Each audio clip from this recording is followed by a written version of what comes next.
Hi friends, मैं आकांक्षा शर्मा जी की with आकांक्षा में आपका स्वागत करती हूँ। एमपीपीएससी मेंस के लिए आज हमारी ये दूसरी क्लास है। ये 90 दिन का कोर्स है। अगर आप मेंस 2022 मेंस 2023 की तैयारी कर रहे हैं तो ये बहुत ही शानदार क्वेश्चन है कोर्स है, क्योंकि मैं यहाँ पे बहुत ही शानदार इंपॉर्टेंट क्वेश्चन आपको लेके आ रही हूँ। मेरा मेंस का जो पैकेज है उसमें से ही जो भी अति महत्वपूर्ण प्रश्न रहते हैं वो मैं आपके सामने लेके आ रही हूँ। इसका जो पहला वीडियो है, अगर वो नहीं देखा है तो देख लीजिएगा। डिस्क्रिप्शन बॉक्स और कमेंट बॉक्स में लिंक डाल दूँगी। साथ में इसकी एक प्लेलिस्ट भी बना दूंगी 2022-23 मेंस के नाम से, तो इसको वहाँ पर आपके इसके पूरे वीडियोस मिल जाएंगे। पहला वीडियो मैंने मध्यकालीन इतिहास का बनाया था। आज मैंने यूनिट 6 पेपर 3 स्वास्थ्य के क्वेश्चन हम करेंगे। चलिए स्टार्ट करते हैं।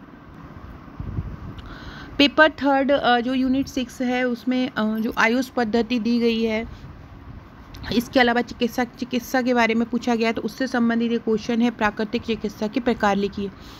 इसको ये आपको 3 नंबर में भी पूछा जा सकता है, 5 नंबर में भी पूछ सकते हैं और 11 नंबर में भी पूछ सकते हैं। प्राकृतिक चिकित्सा के प्रकार इस प्रकार हैं। जो प्राकृतिक चिकित्सा किसको बोलते हैं? ऐसी चिकित्सा जो प्राकृतिक तरीकों से होती है उसको हम प्राकृतिक चिकित्सा बोलते हैं। इसमें पहली है खुराका चिकित्सा। कौन सी है? खुराका चिकित्सा। तो भोजन प्राकृतिक, ताजे फल, हरी सब्जियां, अंकुरित भोजन, ये 3 प्रकार के होते हैं। जो खुराकी चिकित्सा में जो भोजन होता है वो उनमें क्या आता है? प्राकृतिक, ताजे फल, हरी सब्जियां, अंकुरित भोजन होते हैं। और ये जो खुराकी चिकित्सा जो होती है वो 3 प्रकार की होती है। पहला होता है एलिमिनेटिव आहार। एलिमिनेटिव आहार में क्या होता है? नींबू, नारियल पानी, छाछ, तरल पदार्थ, ये इनको हम बोलते हैं एलिमिनेटिव आहार। ये एलिमिनेटिव आहार आपको 3 नंबर में भी पूछा जा सकता है। दूसरा है सुखदायक आहार। सुखदायक आहार में कौन सा होगा? फल, सलाद, सब्जी की चटनी, बाष्पीकृत सब्जी, ये सुखदायक आहार में हो जाएगी। और तीसरा है रचनात्मक आहार। रचनात्मक आहार में क्या हो जाएगा? पौष्टिक आटा, अप्रसंस्कृत चावल, दही, अंकुरित अनाज, ये रचनात्मक आहार हो जाएगा। और ये सभी तीनों मिलाकर क्या कहलाते हैं? खुराका चिकित्सा के अंतर्गत आते हैं। इसमें जो भोजन होता है वो नेचुरल तरीके से बनाया गया होता है। ये जो आहार होते हैं इनकी प्रकृति क्षारीय होती है और जिसके कारण ये स्वास्थ्य में सुधार करने, शरीर की सफाई करने और बीमारी में निदान करने में मदद करते हैं। दूसरा है उपवास चिकित्सा। खुराका चिकित्सा के बाद प्राकृतिक चिकित्सा में दूसरा आ जाएगा उपवास चिकित्सा। तो उपवास या तो संपूर्ण होता है या आंशिक होता है। इसके लिए सबसे मेन शर्त होती है कि आप पहले से ही प्रिपेयर हों कि हाँ अब मेरा उपवास है। तीसरा होता है मृदा उपचार। तो शरीर के दूषित पदार्थों को मृदा घोलकर व अवशोषित कर बाहर निकाल देती है। इसमें मिट्टी की पट्टी व मिट्टी से स्नान कर मृदा का उपचार किया जाता है। मृदा उपचार का प्रमुख तरीका होता है। इसका किसके लिए प्रभावी होता है मृदा उपचार? जैसे कि किसी को चमड़े का रोग हो गया है, किसी को कोई घाव हो गया है, चर्म का विकार करना है, उपचार करना है, चर्म विकार का उपचार करना है, घाव चोट लग गई है उसका उपचार करना है, कब्ज हो रहा है, तनाव है, उच्च रक्तचाप है, तो ये सस्ता और आसानी से उपलब्ध है और ये शरीर में नमी को भी बरकरार रखता है। अगला है जलोपचार। पानी के विभिन्न रूपों का उपयोग कर विकारों का उपयोग किया जाता है, जैसे कि गर्म और ठंडा स्नान, बर्फ आंतरिक व बाह्य रूप से उपयोग करती है। हाइड्रेट्रिक अनुप्रयोग आमतौर पर विभिन्न तापमानों पर किया जाता है। इस तरह की स्नान त्वचा के सभी रोम खोलकर शरीर को हल्का व ताज़ा बनाते हैं। मांसपेशियों की सक्रियता मिलती है एवं इससे रक्त परिसंचरण में भी सुधार होता है। अगला है मालिश थेरेपी। मालिश थेरेपी शरीर पर दबाव के साथ संरचित, असंरचित, स्थिर गति या कंपन के साथ हाथ से या उपकरण के साथ मालिश इसमें शामिल होती है। मालिश थेरेपी में इसका लाभ क्या होता है? ये रक्त परिसंचरण में सुधार करता है। अगला है एक्यूप्रेशर। तो यह शरीर की प्राकृतिक आत्म उपचारात्मक विधि है।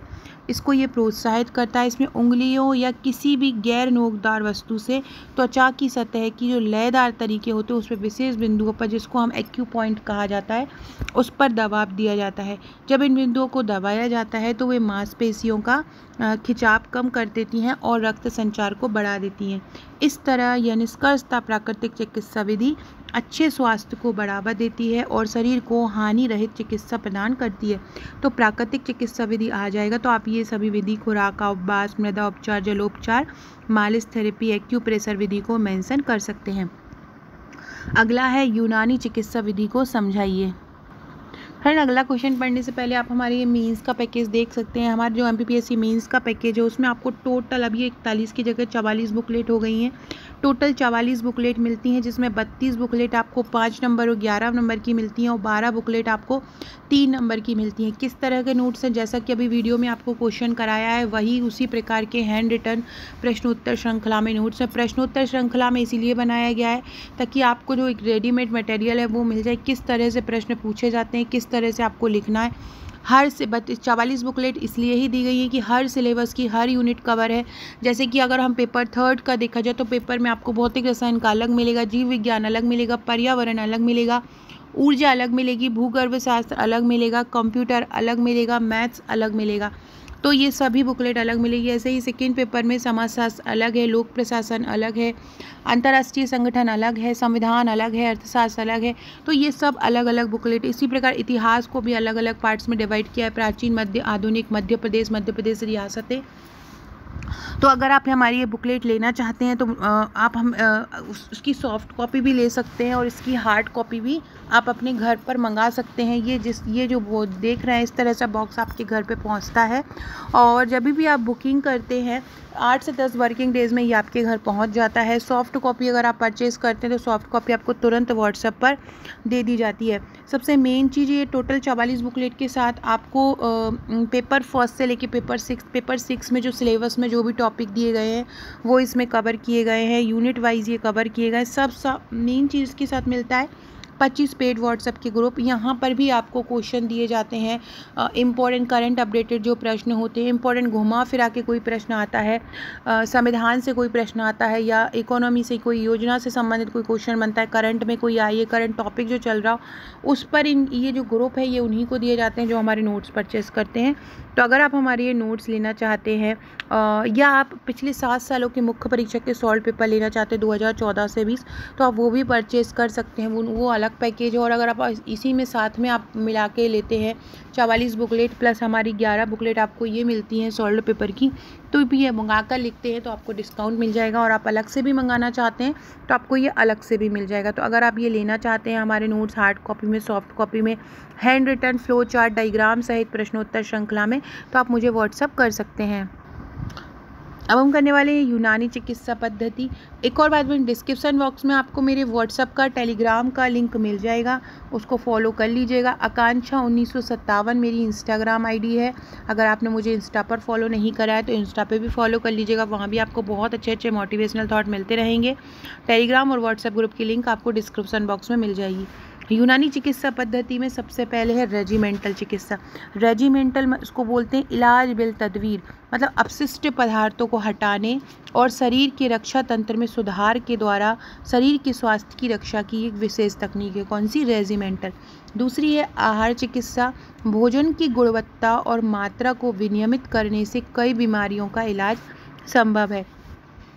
तीसरी है फार्माकोथेरेपी। ज़्यादातर जड़ी बूटियों के साथ जानवरों और खनिज मूल की दवाइयों का प्रयोग किया जाता है। इसमें प्राकृतिक दवाओं का प्रयोग किया जाता है। अगली है सर्जरी शल्य क्रिया। तो अपने स्वयं के उपकरण व तकनीक को विकसित करने का श्रेय दिया जाता है सर्जरी शल्य क्रिया में। अपने स्वयं के जो उपकरण होते हैं, तकनीक होती है, वो इसमें उसको श्रेय दिया जाता है। अगला है यूनानी चिकित्सा पद्धति रोगी को अनिवार्य पूर्व अपेक्षाएँ क्या है? तो अनिवार्य हैं स्वच्छ हवा, खाद्य पेय, सोना, जागे रहना, प्रतिधारण, निकासी, आराम करना, शारीरिक व्यायाम। ये आपसे 5 नंबर में पूछा जा सकता है कि यूनानी चिकित्सा पद्धति रोग की अनिवार्य पूर्व अपेक्षाएँ क्या हैं?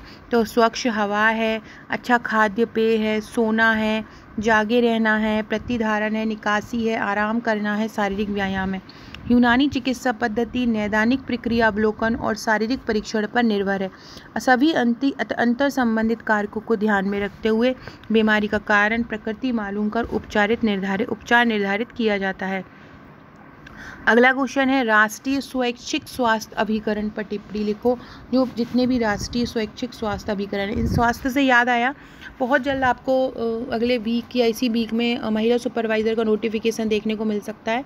बहुत सारी मतलब लगभग 400 प्लस तो कंफर्म है आने, 440 प्लस भी हो सकती है महिला सुपरवाइज़र वैकेंसी आनी है। उसके लिए नोट्स तैयार हो चुके हैं। 5 अगस्त से बुकिंग स्टार्ट होगी। बहुत ही शानदार नोट्स तैयार हुए हैं। जो भी महिला सुपरवाइज़र की तैयारी कर रहे हैं, साथ में एक ग्रुप भी दिया जाएगा, वहाँ पर भी ग्रुप में हम बेस्ट तैयारी करेंगे।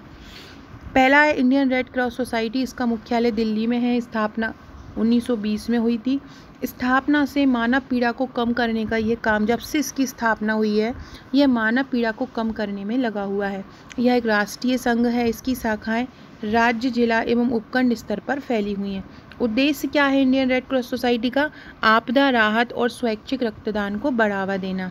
दूसरा है भारतीय तपेदिक संघ। ये 3 नंबर में आपसे पूछे जा सकते हैं। भारतीय तपेदिक संघ की जो स्थापना हुई थी 1939 में हुई थी। भारतीय तपेदिक संघ की स्थापना कब हुई थी? भारतीय तपेदिक संघ की स्थापना हुई थी 1939 में। और टीबी से मुक्ति पाने नीतियाँ बनाने के उद्देश्य से इसका गठन हुआ। मुख्यालय है दिल्ली में। तीसरा है भारत सेवक समाज। 1952 में इसका गठन हुआ था। स्वयं के प्रयासों से स्वास्थ्य प्राप्ति में ये सहायता करता है। इसकी सभी राज्यों तथा जिलों में शाखाएं हैं। अगला है हिंद कुष्ठ निवारण संघ। ये 1950 में गठित हुआ था। उद्देश्य क्या है? कुष्ठ निवारण योजना नीति बनाना। इसके लिए लेप्रोसी इन इंडिया पत्रिका का भी आयोजन त्रैमासिक रूप से किया जाता है। अगला क्वेश्चन है राष्ट्रीय क्षय रोग नियंत्रण कार्यक्रम पर टिप्पणी लिखो। तो इसका प्रारंभ हुआ था 1962 में। जिला स्तरीय क्षय रोग कार्यक्रम राष्ट्रीय क्षय रोग कार्यक्रम की रीढ़ की हड्डी है। सर्वे सर्वा इसका कौन है? जिलाधिकारी है। केंद्र प्रायोजित ये कार्यक्रम है। कैसा है? केंद्र प्रायोजित। 50% इसमें राज्य सरकार की भागीदारी होती है। राष्ट्रीय क्षय रोग नियंत्रण कार्यक्रम डॉट्स प्रणाली के साथ 26 मार्च 1997 को आरंभ किया गया था। वर्तमान में क्षय रोग कार्यक्रम में 500 जिले हैं। तो फ्रेंड्स, ये थे आज के हमारे कुछ महत्वपूर्ण प्रश्न। कल हम भूगोल के क्वेश्चन पढ़ेंगे। वीडियो अच्छा लगे तो लाइक शेयर सब्सक्राइब जरूर कीजिएगा। नोट्स लेना चाहते हैं तो ये दिए गए नंबर पर व्हाट्सअप कीजिएगा। Okay friends, thank you.